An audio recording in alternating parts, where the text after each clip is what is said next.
Hey beautiful people out there, you are watching Kota Sikka. I am your host Hitesh. Let's start the video. दोस्तों आपको पता है कि lockdown में government ने छूट दे दी है और छूट देने का सबसे बड़ा फायदा हुआ शराबियों को। और शराबियों के किस्से इस समय हर जगह फेमस हो चुके हैं, आराम हो चुके हैं। चलिए उन्हीं की बात करते हैं। सर वैसे तो शराबियों को ना तो बारिश की धार रोक सकी, ना ही उन्हें पुलिस के डंडों की मार रोक सकी और ना ही उन्हें महंगाई की तलवार रोक सकी। वो सच्चे आशिक की तरह डटे। दोस्तों शराब की लंबी लंबी लाइनों ने एक बात तो साबित कर दी कि ये लोग वाकई सच्चे देशभक्त हैं। इन्होंने अपनी देशभक्ति प्रूव कर दी, क्योंकि कोई भी शराबी जात, धर्म, रंग, रूप, क्षेत्र कुछ नहीं देखता और सारे बिल्कुल एक ही सुर में एक ही जगह खड़े होकर अपनी शराब मिलने का इंतजार करते हैं। लाइनें लगी, बहुत बड़ी बड़ी लंबी लाइनें लगी। नोटबंदी की लाइनों को भी फेल कर दिया गया। नोटबंदी नवंबर माह में हुई थी और ये हुई है मई माह में, लेकिन फिर भी गर्मी होने के बावजूद कई किलोमीटर तक लोग लाइन में डटे रहे और साबित किया कि उनका प्यार दारू के लिए कितना सच्चा है।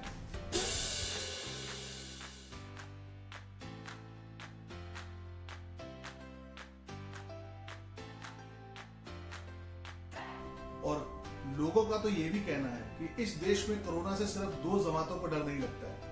एक है तबलीगी जमात और दूसरी है तलब लगी जमात। फ्रेंड्स वैसे समाज ने शराबियों को अलग अलग नामों से बुलाया, कभी बेवड़ा, नशेड़ी, पियक्कड़, दारूबाज, ना जाने कितने अजीब नामों से बुलाया गया बेचारों को। लेकिन उन्होंने इस बार साबित किया है लॉकडाउन के दौरान कि उन्हें अब रेवेन्यू वॉरियर्स के नाम से जाना चाहिए, बिकॉज वो बहुत बड़ा कंट्रीब्यूशन कर रहे हैं देश के इकोनॉमी। 4 अरब रुपए एक दिन में दारू के गिरता है, उसको तुम कैसे कलेक्ट करोगे? 4 अरब रुपए। वैसे गजब है, लॉकडाउन के अंदर जहां शिवालय बंद है, विद्यालय बंद है, सिर्फ मंदिरालय खुले हुए हैं, क्योंकि गवर्नमेंट को रोकने की जरूरत है, रोकने की।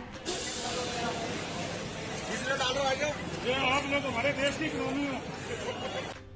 लॉकडाउन के दौरान सभी राज्यों की नजर शराब से होने वाली कमाई पर लगी थी और इस कमाई को नजरअंदाज नहीं कर सकते, इसलिए उन्होंने प्रेशर बनाया ताकि दारू की बिक्री शुरू हो चुके। हुआ क्या, कई जगह पर इसके दाम बढ़ा दिए गए 30% से लेकर 50% तक, और दिल्ली के जो सेठ हैं उन्होंने तो 70% तक दाम बढ़ा दिया। आज दिल्ली के अंदर हमारा बिल्कुल रेवेन्यू आना बंद हो गया है।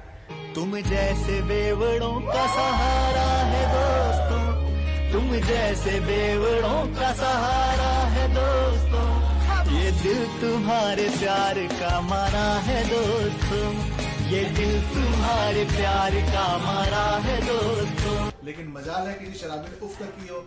ये वैसे ये वही देश है जहां पर अगर प्याज के दाम 50 रुपए किलो भी पहुंच जाए तो बवाल हो जाता है, लेकिन 70% दारू की रेट में इंक्रीज होने के बाद भी किसी शराबी ने उफ तक नहीं। इसके लिए हमारी तरफ से एक डोनेशन है, एक दान है।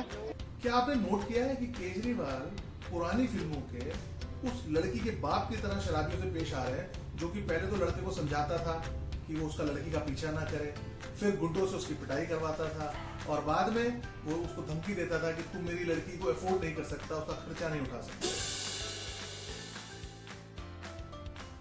वैसे ये भी अजीब इत्तेफाक है कि रेट बढ़ने के अगले दिन ही पूरे देश में 1000 करोड़ रुपए की दारू बिकी, जबकि लोगों का मानना है कि इस देश में बहुत बड़ी मंदी चल रही है।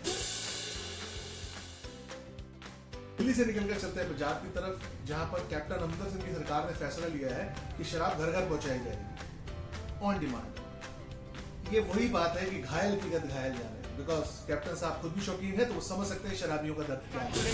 मैं 4 से 5 खम्बे लूंगा, घर पे जाऊंगा, खाऊंगा, पीऊंगा, 2 किलो चिकन लूंगा, उसके साथ में मस्त से चकना बना के पी के आराम से खाऊंगा, सोऊंगा, फिर उठूंगा, पीऊंगा, फिर सोऊंगा, उठूंगा, पीऊंगा। वैसे कल एक शराबी दारू पीने के बाद लड़खड़ाता हुआ जा रहा था, तो किसी ने टोक के बोला भैया देख के चले, नाली में न गिर जाइएगा। तो बेवड़े ने बड़े इत्मीनान से उसे समझाया कि भैया हम लोगों की वजह से तो अर्थव्यवस्था चल रही है, हम अर्थव्यवस्था संभाल रहे हैं और आप काय हमें कह रहे हैं कि हम अपने आप को संभालें।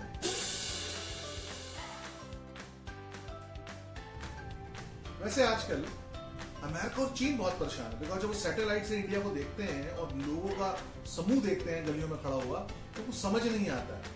तो इस पर ट्रंप ने फोन करके पूछा मोदी से क्या उन्होंने कोरोना की वैक्सीन ढूंढ ली है जो इतना रश सड़कों में नजर आ रहा है। तब मोदी ने उन्हें समझाया कि भैया ये रश नहीं है, ये शराबी है जो शराब का कोटा लेने के लिए लाइनों में खड़े। वैसे जिन लोगों को ठेकों के आगे लगी लंबी लाइन देख के बहुत हैरानी हो रही है, तो मेरा ये मानना है थोड़ा इंतजार कीजिए, जब ब्यूटी पार्लर खुलेंगे तब लाइनें देखिएगा। वैसे वोट बैंक की राजनीति भी साथ साथ चल रही है। सोनिया गांधी ने मजदूरों की घर वापसी की टिकट कांग्रेस की तरफ से स्पॉन्सर करने की बात की, जो बाद में खुलासा हुआ कि उसका वहन राज्य सरकारें कर रही हैं या केंद्र सरकार कर रही है। लेकिन अगर यही सोनिया गांधी शराबियों को मुफ्त दारू बांटने की सलाह देती तो मैं मानता हूं कि आने वाले कई वर्षों तक शराबियों का पूरा वोट कांग्रेस को जाता है। कुल्हाड़ी पर पैर मारना कोई राहुल गांधी से सीखे। अभी उन्होंने हाल ही में मिले पुलित्जर अवार्ड्स जो कि कश्मीर में फोटोग्राफी के लिए 3 पत्रकारों को दिए गए हैं, उनको बधाई दी। और ये वही पत्रकार है जिन्होंने इस संदर्भ में लिखा कि इंडिया ने ऑक्युपाइड कर रखा है कश्मीर। यूपी में बढ़ते कोरोना मरीजों को देखकर बहन मायावती का कहना है कि यूपी में अस्पतालों की बहुत कमी है। तो हमारा सवाल है उनसे, बहन जी 4 बार आप खुद मुख्यमंत्री रही हैं, आपने इसमें क्या योगदान दिया? सुना है लॉकडाउन के चलते कई कंपनियों ने सैलरी भी काटी है अपने एम्प्लॉयज की और उन्हें लीव पर भी भेजा है। इसी से इंस्पायर होकर मुकेश अंबानी ने भी तनख्वाह ना लेने का फैसला किया। ये तो भैया वही बात हो गई जैसे समंदर गए कि वो अगली बार 1 बाल्टी पानी नहीं लेगा। फ्रेंड्स, अगर ये आपको वीडियो अच्छा लगा हो, कुछ हंसी के पल आपने मेरे साथ एंजॉय किए हो, तो मेरे चैनल को सब्सक्राइब करना ना भूलिएगा। ये वीडियो को लोगों से शेयर करना ना भूलिएगा। नेक्स्ट वीडियो तक के लिए मैं आपसे अलविदा चाहता हूँ। बहुत जल्द मिलेंगे नए एपिसोड के साथ। तब तक के लिए अलविदा, शब खैर।